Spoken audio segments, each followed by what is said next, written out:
Hello everyone.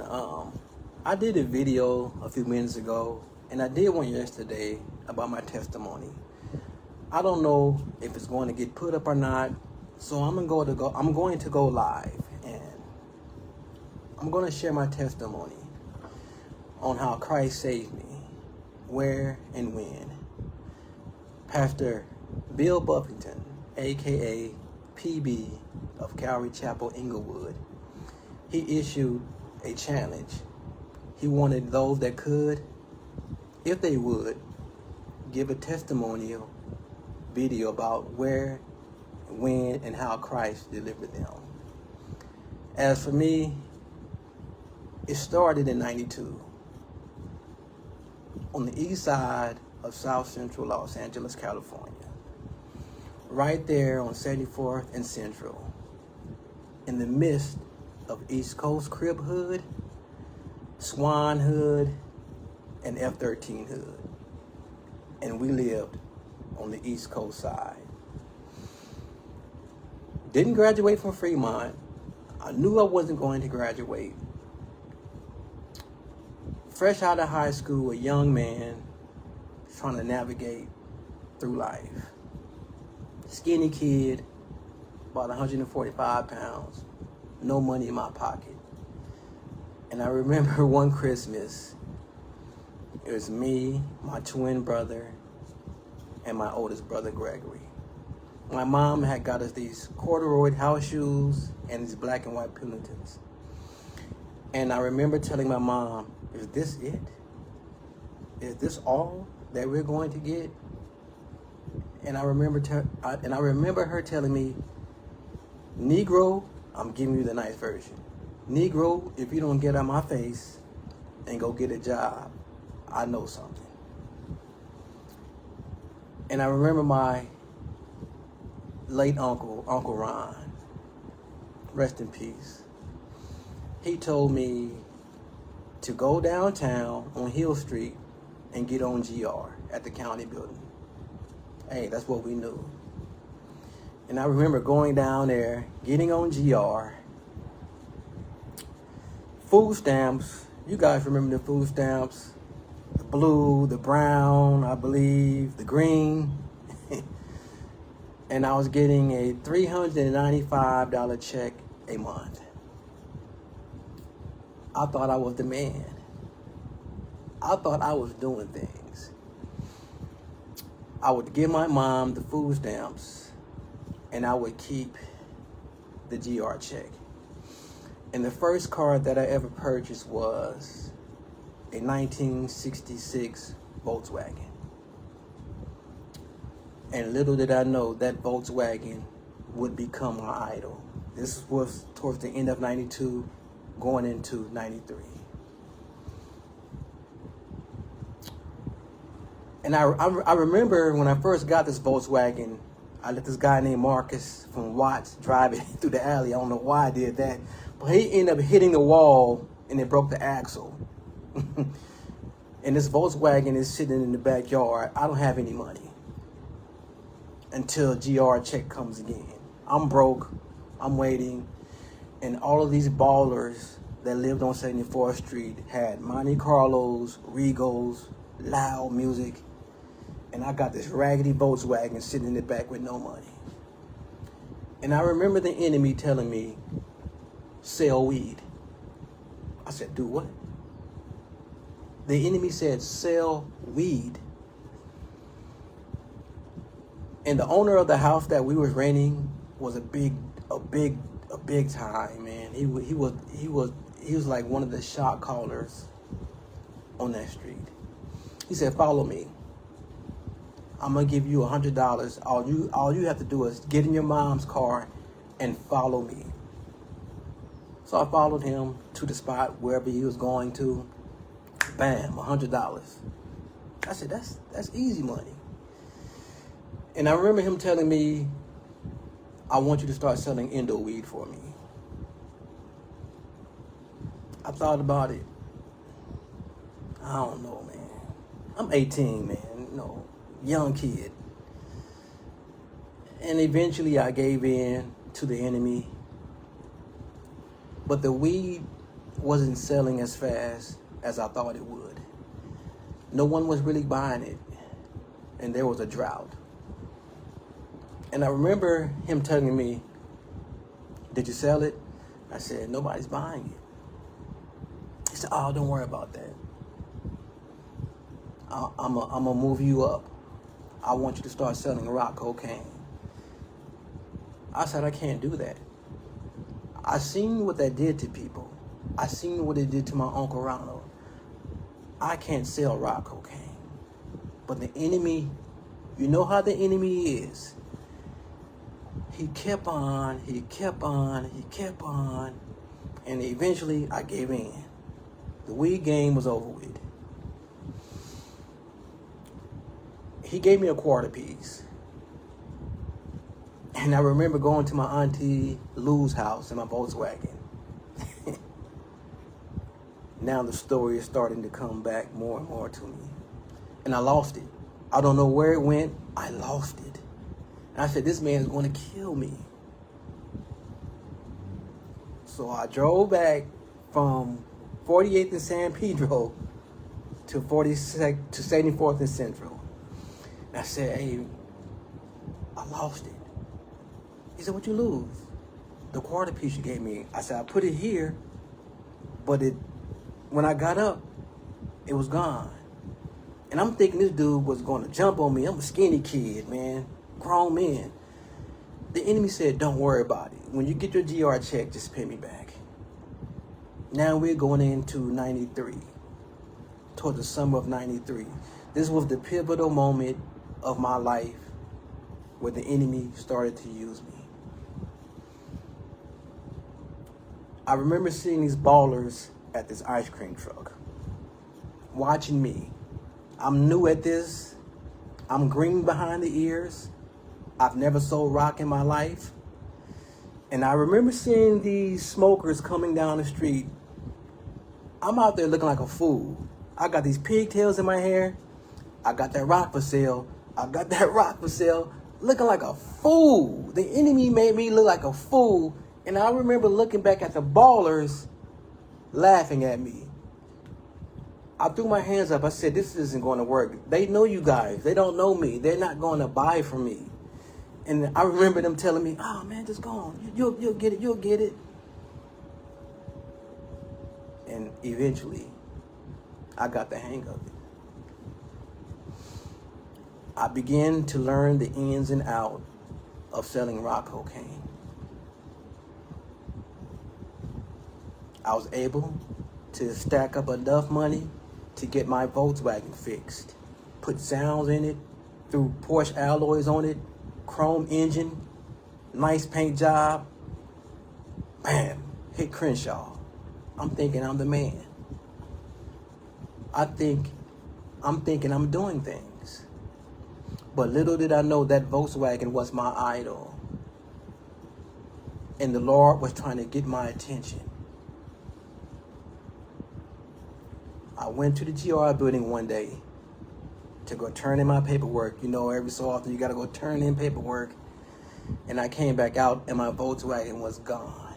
You know how you look and you try to, wait a minute. You think it's a dream, but it's not a dream.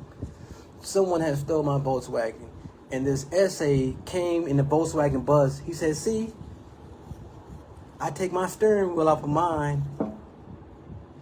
I'm back at square one now. I don't have a car. It was stolen." So the enemy said, "Don't worry about it. You got to hustle a little harder now. You got to sell rock cocaine a little harder now. You got to start maneuvering and cheating your way in, short-stopping people to get money," which was dangerous because there was a pecking order on that street. You had the ballers, and I believe I was number 5 or number 6, which wasn't bad. But when you start short-stopping them and they find out, they're going to muscle you up and say, "Hey, you know the game. You know the rule." And it became very dangerous. And I remember getting that Volkswagen fixed up again. I'm high. I'm drunk, and Andrew, the guy across the street, God rest his soul, I remember him telling me, your brakes do not work on this Volkswagen. I would advise you not to drive it. But if you do decide to drive this Volkswagen, you got to pump your brakes in order to stop so you can get air in your brakes. I said, cool, bad. I'm 18 years old, man. This is 1993. I'm high, I'm drunk. I started the Volkswagen because Crenshaw was my thing. I had to be on Crenshaw.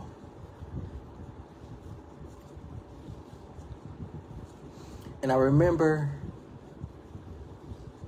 running into this Hispanic person's car.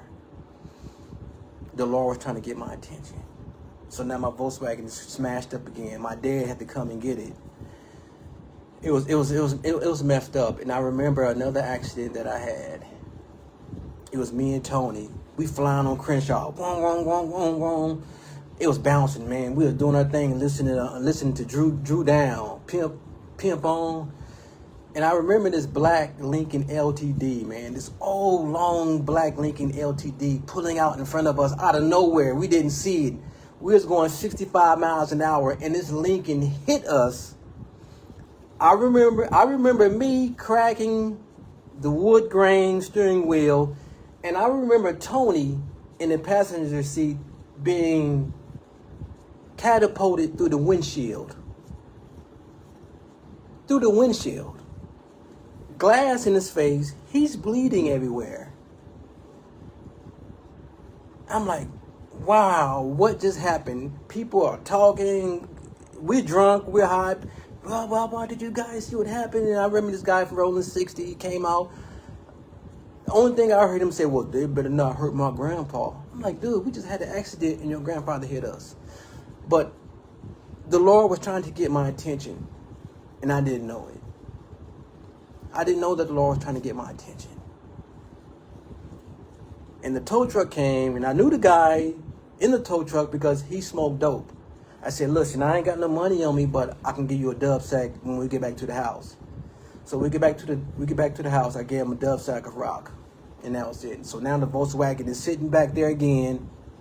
Now the enemy said, you got to hustle a little harder to get this Volkswagen fixed. It was months before I can get it fixed.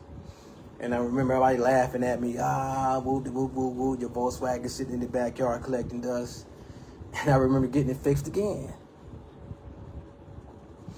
But something changed. Something really changed in me. And I didn't know what it was. I remember going to get some weed from this old guy named Hollywood Jack. He was like 70, 75 at the time, right? And I remember taking the weed, going home, looking in the mirror now. I'm 18 years old. I got these greasy braids in my hair, skinny kid. And I remember looking in the mirror, and it didn't look like myself. It looked like I was seeing a demon. I had these bloodshot eyes. I was looking old and tired from running the streets all day and all night. But it was the Lord trying to get my attention. And for some reason I said, I don't want to live like this no more. And the enemy was listening. He was right there listening, y'all. Listen to what I'm telling you. This is how the enemy works. The next day, I remember going to Hollywood Jack again. I said, listen, Hollywood Jack, I want to get some weed from you, but I only have $5. He said, oh, don't worry about it. I'll give you 2 for the price of 1. You see, when the enemy wants you, and when the enemy is trying to get you, he will offer you the riches of the world. Who can beat that? 2 for the price of 1. Indoor weed. 2 nice little pillow-sized cases of weed in these Ziploc bags. And I remember taking the weed, getting into my Volkswagen. Halfway in the middle of the street, I heard this voice like it was yesterday. I thought you loved me. I've never heard the Lord's voice. I heard him say, I thought that you loved me. I'm perplexed. What's going on? Who is this? What's happening? I remember going home, man. That night, I got on my knees and I cried out to the Lord, will you save me? I don't know why I said it, but it was him. It was God. It was his son, Jesus Christ, calling me.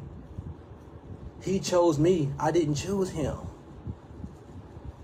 And I remember giving my life to him that night. Change didn't happen overnight. But I didn't sell dope anymore.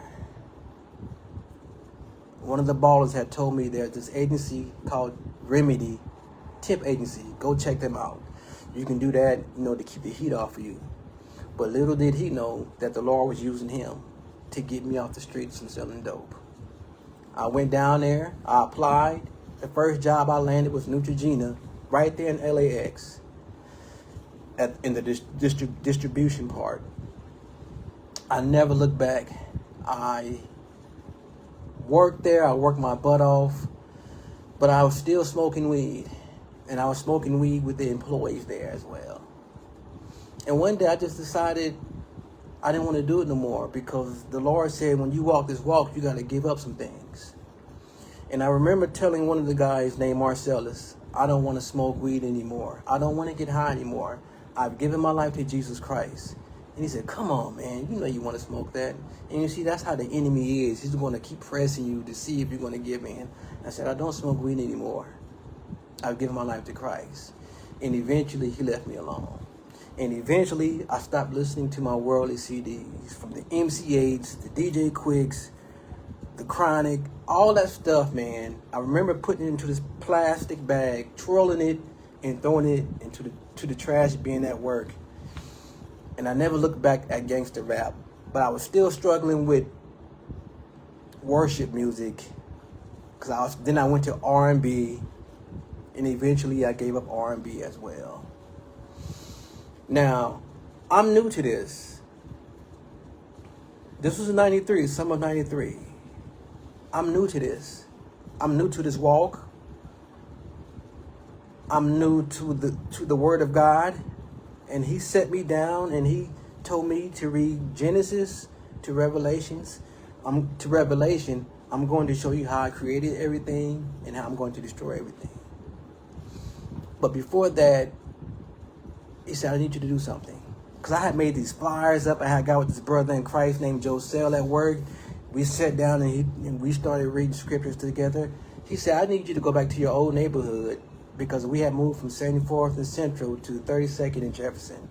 I need you to go back to 74th Street, and I need you to apologize to those women that you smoke with, to those people that you sold dope to, etc. I said, Lord, I can't do that. He said, you're going to do it. This is part of forgiving.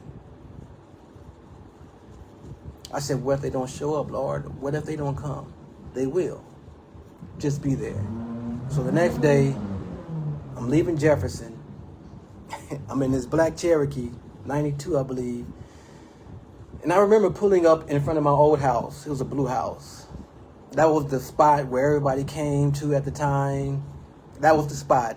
And the guys on Facebook that I'm friends with now, they could tell you that. And I remember I said, Lord, no one's showing up. No one's here. What I'm supposed to do? He said, they're going to show up. And lo and behold, I looked at my rear view and I looked at my side mirror. They started coming. The smokers came first. They hadn't seen me because I'm in the wilderness with the Lord at the time, getting my life right with him. And one day I just showed up and they remembered me. They said ponytails. That's what they call me from the braids that I had. Do you have a nickel? Do you have 5? Do you have 10, 15? Do you have 20? Now that's good money. And I remember telling him I don't do that anymore. I don't sell rocks. I've given my life to the Lord. They said, what? And I said, there's something else that I have to tell you. I want to apologize for all of the dope that I sold to you. They said, why are you apologizing? I said, because this is what the Lord told me to do. I'm here apologizing to you. Could you please forgive me? They looking like perplexed, but they said, okay, whatever. And then the women started coming that I used to hang with, that I used to get drunk with, that I used to smoke chronic with. They came. They said, Kizo. That's what they call me, Kizo, from my Italian name back in Fremont High with the K-dubs and YBIs. They said, let's go get some chronic, let's go get some gin and juice, and let's do this. I said, I don't do that anymore. They said, what do you mean? I said, I don't get drunk, and I don't get high anymore. I've given my life to Jesus Christ. It's like, what? And I said, there's something else I got to tell you. Would you please forgive me? Forgive me? For what? For misleading you guys and doing what I did with you. They said, you don't have to, but I said, this is what I have to do. The Lord is telling me to tell you guys, would you forgive me? And they said, okay. And that was that, you know. The Lord is still working on me. I'm still green behind the ears and whatnot. And I'm up here with the Lord now because I've never felt peace like this in my life. And people are starting to tell me at work, there's this glow that we see on you. I'm like, what is a glow? What are you talking about? They're like, we see that. We know that you give your life to Christ. We see it. You don't, but we see it. I'm like, okay, cool. Then tragic came.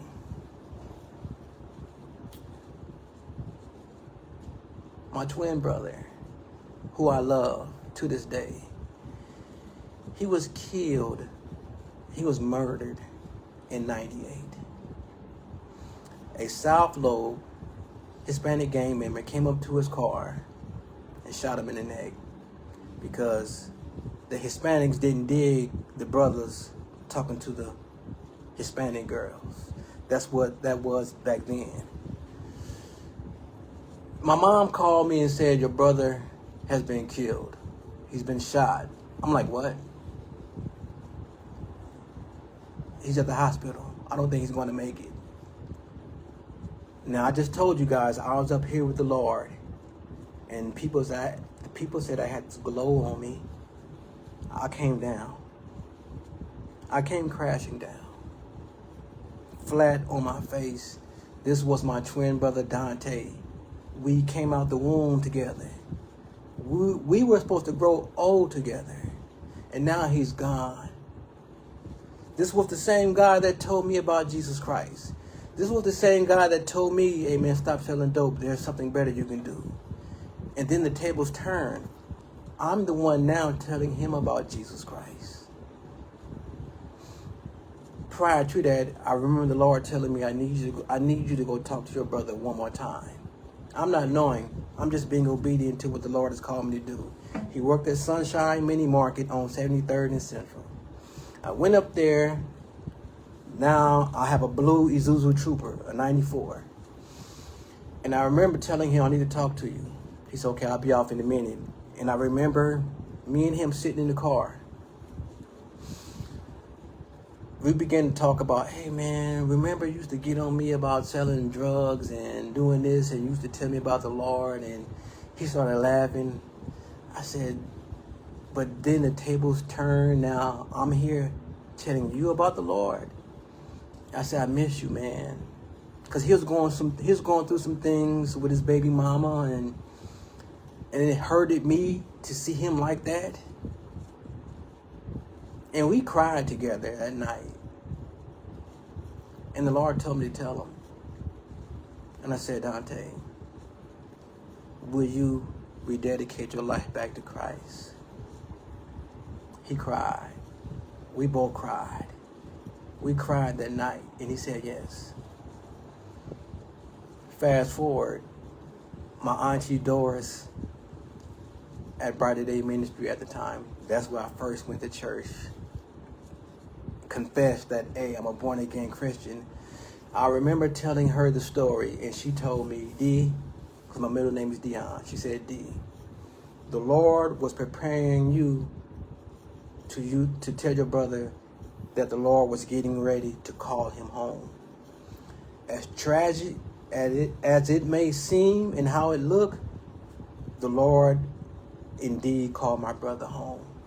He had to get him before he got too deep back out there and wouldn't come back. I was depressed, man. I went back to smoking weed. I went back to getting drunk. There were times where the Lord wouldn't even let me get drunk. There were times that he wouldn't let me get drunk. My girlfriend at the time, who I met in 93, who's now my wife, 28 years, Lord willing, come next week. You know, she was there to support me through all of that. But I wasn't really in a good space. I'm hurt, man. My brother is gone. My twin brother is gone. I couldn't deal with it. I went into a slumber for a long time, couple of years, before the Lord delivered me out of that bondage again. So now I'm back. I'm back to serving the Lord. My grandma told me one day, Mama Bertha, rest in peace, Mama Bertha. She said, "Do you love Keita?" I said, "Yeah, I love her." She said, "Well, if you love her, you need to marry her." No brainer to me. But I didn't know what fornication was. I'm still new to this, man. I'm still new to this walk. I really didn't have no one sit me down. My father wasn't really there at the time. Shouts out to my pops. I love you, man. And no one really sat down and told me what fornication was. Fornication is when you are sleeping with a person whom you're not married to. And no fornicator, from what the word says, will inherit the kingdom of heaven, right? So, okay, here we go. 98, we married. Went to Vegas and got married. It was a good thing. But I still had this old nature in me. I still had this old dog in me that I thought was gone. I had some of my dad's ways in me. I really didn't know how to treat my wife, man. I'm still thinking it's cool to hang out with the homies. Even though I'm not doing what I used to do, that was putting a wedge between our marriage, right? But I'm thinking I'm doing the right thing because I'm telling people about the Lord, and now YouTube has come out and I'm doing live streams, and my wife would always tell me, "Hey, your priorities are out of order. We come first, then them. First God, us, then them." I'm prideful. I'm thinking I'm knowing everything. I'm not listening. I said, man, I know what I'm doing. The Lord is using me. Now I'm getting dreams and visions about end times, but all of this stuff was going to my head. My head is already big as it is. But this stuff started going to my head now. And the marriage began to be unstable, man. There were times where she wanted to divorce me because I didn't know how to treat her right. Didn't really have Pops there to tell me that. And Pops, he started coming back around. I remember we stayed on 42nd and Avalon, right? And one day he went over there and I wasn't there because I would get up early. This is how arrogant and prideful I am. I would get up early in the morning, man, to get dressed while little Shannon is asleep. And while she's asleep, I'm knowing they don't get up there early. I would get up and go hang out, man. And he showed up one day, and my wife and my daughter were dressed. And my dad said, "Where's Dion?" She said, "I don't know." So I pulled up. Now I'm in the 98 Tahoe. And he said, "Let me talk to you, son." I'm like, "What's up, Pops?" "Why is Lakita and little Shannon dressed and you're gone?" I said, "I don't know. I'm just out hanging out." He said, "Don't be like me." He said, I remember like it was yesterday. He said, "If I had a chance to do it again to make things right with your mom and get back with her, I would. But I know I can't." He said, "Don't be like me." Now, this is the guy that I looked up to. This is the guy who I modeled. I'm thinking I'm supposed to be like that. And when he told me that, it sunk my chest in. Now reality's setting in. That's not how I'm supposed to be. I'm supposed to be a new creature in Christ. Loving my wife as Christ loved the church. But I'm not doing that. And that put a wedge in our marriage. We're both young. mid-20s. Shannon's a little toddler. I still had that old mentality in me, man.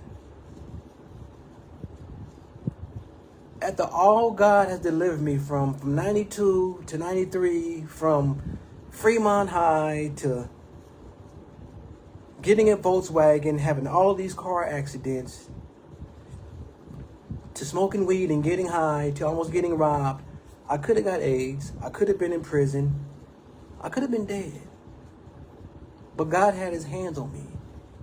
And through all of that, I still got this old nature in me.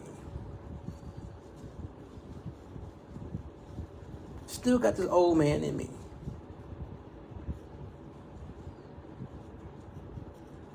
But now here I am.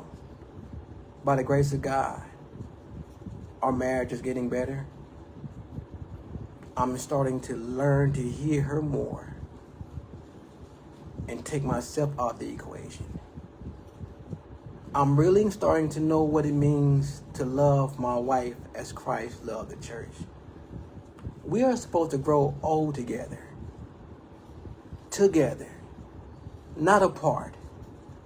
Next week, Lord willing, March 28th, we'll be married 28 years and been together for 32 years in June. I need to get it right now with my wife. Tomorrow's not promised. I would regret if something was to happen to my wife, and then here I am saying I could have done better. No, it starts now. These are the last of the last days that we're living in, saints. Jesus Christ is coming. This world is being turned upside down like it's nobody's business. And God is coming back to get a remnant that loves him, but also loves their spouse. I love that woman. She would give me anything in the world that I wanted, and still will. And I got to start appreciating that more. It ain't always been easy. It hasn't always been easy. And I thank God that we found Calvary Chapel Inglewood. I thank you, Pastor Bill, man, a.k.a. PB. I thank you, man, for bringing us in and allowing us to minister at your church and help out in the church.